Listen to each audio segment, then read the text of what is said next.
Fala pessoal, beleza? Meu nome é Eric Morgado e esse é o Vem Pra Joga. E hoje trazendo para vocês, como prometido, aquela coleção mostrando todos os componentes do Eldritch Horror. Todas as expansões, cartas, tokens, tudo que tem de bom nesse jogo e também ali fazendo algumas considerações. Vem conferir com a gente, vem pra joga!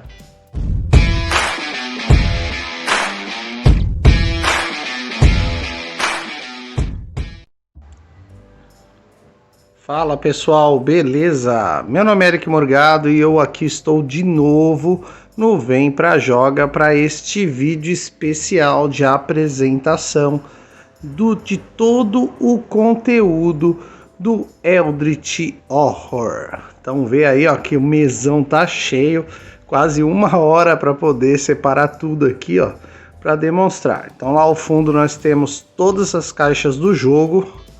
A primeira caixa do base, aí a menorzinha Conhecimento Perdido, que deveria fazer parte do base, já vou comentar isso. Montanhas da Loucura, Vestígios Estranhos, Sob Pirâmides, Sinais de Carcosa, Terras Oníricas, Cidades em Ruínas e Máscaras de Nyarlathotep. Isso aí. Vamos começar aqui pelo tabuleiro. Então esse aqui é o tabuleiro do jogo base, onde nós temos o conteúdo básico dele, que são as cartas das regiões que estão marcadas em verde, laranja e roxo. Então nós temos ao lado ali os 3 tabuleiros das 3 expansões maiores. A primeira lá nas Montanhas da Loucura, que representa ali alguns postos avançados da Antártida e algumas regiões da Antártida. Ali do Sob Pirâmides abaixo, que são regiões ali do Egito, né? E um pouquinho abaixo das Terras dos Sonhos, das Terras Oníricas, da expansão Terras Oníricas. Beleza? Então esses são os 3 tabuleiros, ó. Se eu utilizar aí o tabuleiro principal e mais um, já ocupa um espação. E é o que dá para usar, né? Nunca dá para usar tudo isso aí num jogo só. Então bora lá. Aqui, acho que uma das coisas mais importantes do jogo, para quem é fã, são os nossos anciões. Nós temos então ali, ó, na primeira fileira ali, o Azathoth, o Yog-Sothoth, Shub-Niggurath, o famigerado Cthulhu, o Ygg, Rei das Serpentes, o Itaquá, as criaturas ancestrais, o Syzygia, o Abort. Desculpa aí se eu falar algumas palavras aí, alguns nomes impronunciáveis, né? Como os próprios textos do Lovecraft dizem, né? Alguns nomes são impronunciáveis, então eu estou fazendo o que eu posso aqui. O Nefrenka, o Rastur, o Hypnus, o Ataknacha, o Shudimel, Nyarlathotep e o Antedilúvio. Então esses são todos os anciões. Os 4 primeiros lá são do jogo base. Depois, cada caixa pequena vem sempre com um ancião, tá? E sempre um ancião, as caixas pequenas. E as caixas grandes sempre vem com 2 anciões. 2, lá 2, aqui mais 2 e a última mais 2. Então esses são os anciões que aparecem na caixa. Todos eles vêm com conteúdo próprio do ancião, que é esse aqui, ó. Todos eles têm suas cartas de mistério. Então aqui eu separei um deck de mistério. Vocês verem aqui a grossura. Então aí tem... Normalmente varia de 4 a 6 mistérios. Nós utilizamos normalmente 3. Aqui as cartas de pesquisa. Onde tiver uma pista, normalmente nós vamos fazer um encontro de pesquisa. Então olha só a quantidade de encontros de pesquisa que tem, somando tudo. E aqui os encontros especiais de alguns dos anciões. São todos que tem encontros especiais? Não, são alguns, tá? E são bem temáticos, bem específicos com as histórias que a gente já conhece do Lovecraft. Bem bacana, né, gente? Então, aqui ao lado nós temos os investigadores. É um calhamaço, mais de 50 investigadores aí para a gente poder curtir. E aqui ao lado alguns componentes. Então, ó, A partir do Montanhas da Loucura, nós começamos a receber os prelúdios, que são cartas que iniciam ali, dão uma prévia do jogo, já indicando um caminho que a gente deve seguir, além de desvendar o mistério. Aqui nós temos as pistas do jogo base e aqui as pistas das expansões separadas. Tudo isso aqui são portais que nós utilizamos, tá? Normalmente nós utilizamos uma média de 9 do jogo base, utilizando todos do jogo base, né, que a gente vai ganhando a partir das expansões, nós temos 15 e o restante são dos mapas ali adicionais, dos tabuleiros adicionais.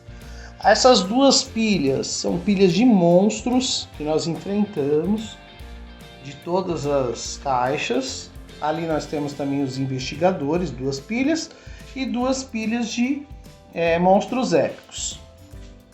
Aqui é das cidades em ruínas, né, as tokens de destruição e os 3 portais das terras oníricas, alguns tokens ali das cartas que a gente já vai ver.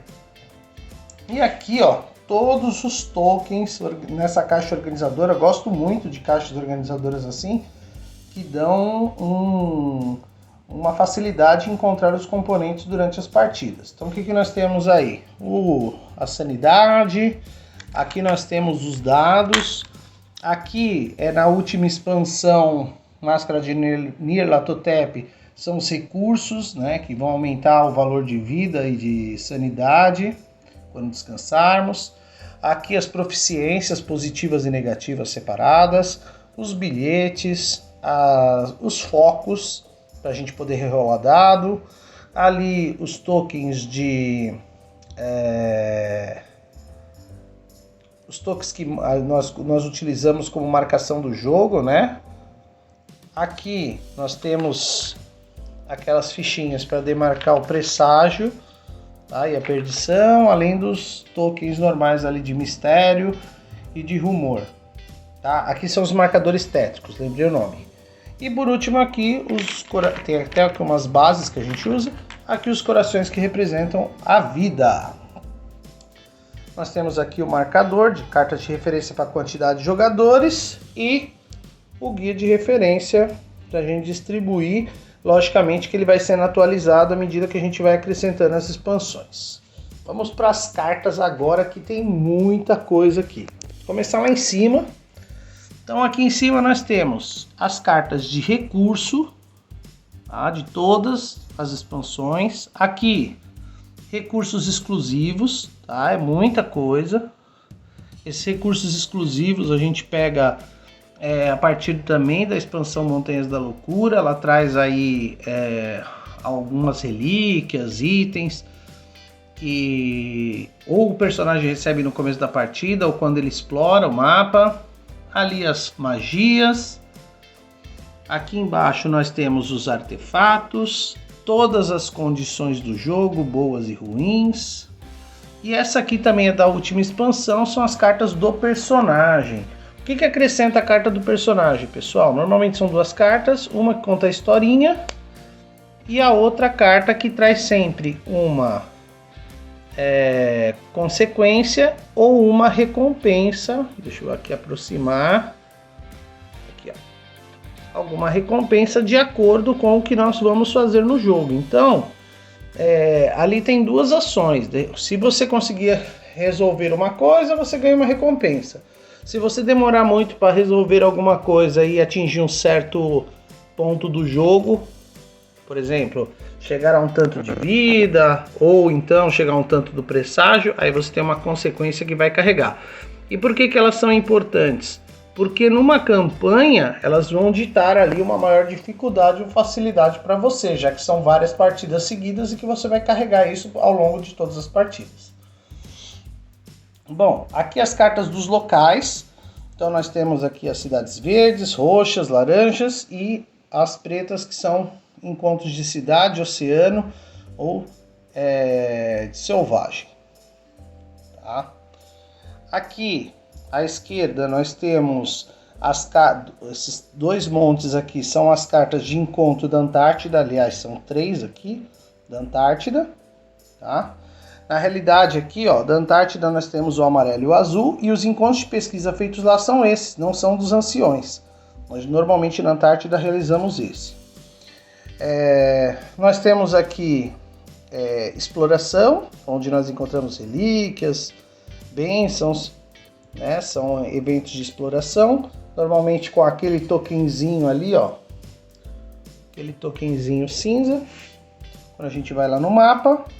Aqui nós temos os portais, que nós utilizamos para fechar, fazemos testes para fechar os portais. Bom, aqui mais abaixo são as cartas do Sobre Pirâmides, essas duas, daquele mapa lá de cima do Sobre Pirâmides. Bom, aqui mais abaixo, aí sim nós temos as Terras Oníricas, tá? Aqui no caso, são os eventos que ocorrem lá naquele tabuleiro das Terras Oníricas. Aí aqui do lado também, certo? Aqui também é das Cidades em Ruínas. Essas duas são das Cidades em Ruínas. São cartas de evento do local lá onde tem onde acaba aparecendo aquele token pra gente resolver, né? Esse tokenzinho aqui, ó. Isso aqui é bem bacana, isso aqui são as aventuras, tá? Essas aventuras, elas ficam dispostas no jogo. E aí o que acontece, pessoal? Quando nós realizamos essas aventuras, nós muitas vezes aceleramos o nosso mistério, ou então a gente recua a perdição ao resolver ele. Então, assim como o encontro de expedição, o encontro onírico, né, o de runa, que eu vou falar agora, nós temos esse aí bem bacana para resolver. Aqui os encontros de runa, que nós temos tanto lá no Vestígios Estranhos como no Nyarlathotep, tá? E é isso, gente. Isso aqui é tudo o que o Eldritch Horror encerrou aí, a Fantasy Flight encerrou a sua produção, trouxe pra gente. Tá? Então vem aquelas perguntas básicas. Eric, dá pra jogar com tudo? Então assim, o que vocês acham? Acho que não, né, gente? Não dá pra jogar com tudo. Normalmente a gente vai fazer o seguinte, a gente vai escolher o base. Você pode até acrescentar o conhecimento perdido ali, ó. E você vai adicionar mais uma expansão para jogar com base, tá? Mesmo porque é muita coisa. Talvez os monstros, talvez os portais, acrescentar tudo, legal. As cartas ali dos investigadores, poder utilizar um investigador diferente, né? Aí sim, até dá. Mas eu não recomendo. Eu recomendo que sempre use o jogo base com a expansão respectiva que você quer usar. Uma outra coisa que a gente pode dar de dica é o seguinte.